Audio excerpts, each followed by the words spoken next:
বয়স মাত্র ৮ মাস, আর এই বয়সে যেন সে অসীম যুদ্ধে লিপ্ত আছে। বলছি নারায়ণগঞ্জের ফতুল্লায় থাকা এক নবজাতকের কথা। খানপুর গেলাম, যাওয়ার পরে ডাক্তার পরীক্ষা নিরীক্ষা দিছে, দেওয়ার পরে পপুলারে সব পরীক্ষা দিছে, করার পরে ডাক্তারের রিপোর্ট দেখে বলছে যে হাড়ের ছিদ্র 3টা আছে আর খাদ্যনালী শুকিয়ে গেছে বাচ্চা।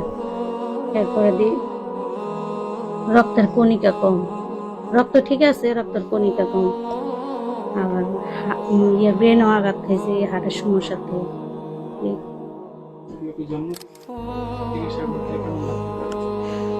গিয়েছিলাম আরো দিয়ে, ওইখানে বলছে যে 4 লাখ, পরে আবার আরেক ডাক্তারের কাছে গেলাম, এই যে ঢাকার ধানমন্ডি ডাক্তারের কাছে গেলাম, ওখানে উনি বলছে যে 5 লাখ টাকা লাগবে, 5 লাখ টাকা লাগবে।